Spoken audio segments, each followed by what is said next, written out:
Mister Olimpiya sahnasiga chiqqanda uni gabaritidan hamma lahzaga kelar edi. Gollandiyalik maxluq laqabi bilan tanilgan Ruli Winkler haqida.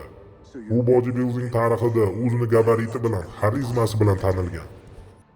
22-iyul 1978-yilda tavallud topgan. Bu maxluq shunchaki bodybuilder emas edi, mehnat bilan yaratilgan jonli titan edi.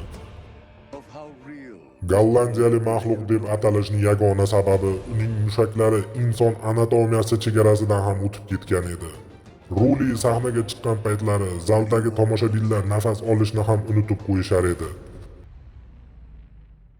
Ruli Winklerda hayoti oson bo'lmagan. Avtohalokatdan so'ng shifokorlar bu sport bilan qayta shug'ullana olmasligini aytgan.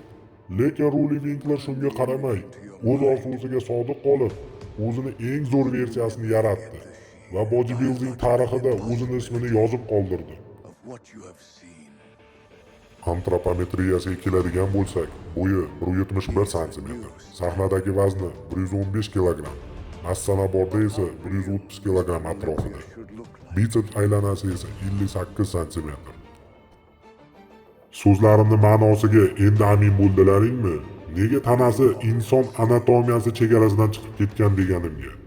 Oddiy inson qanday qilib tanasiga bunday darajada go'sht sig'dirishi mumkin? Aqlga sig'dirib bo'lmaydi. To'g'rimi? Sizlar nima deb o'ylaysizlar? Gollandiya maxluqi taxallusiga loyiqmidi?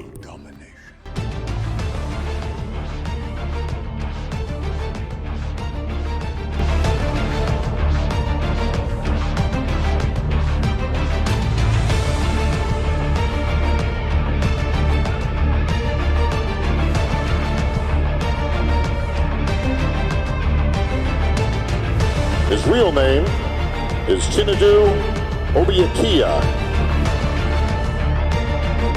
We just call him Andrew Jack.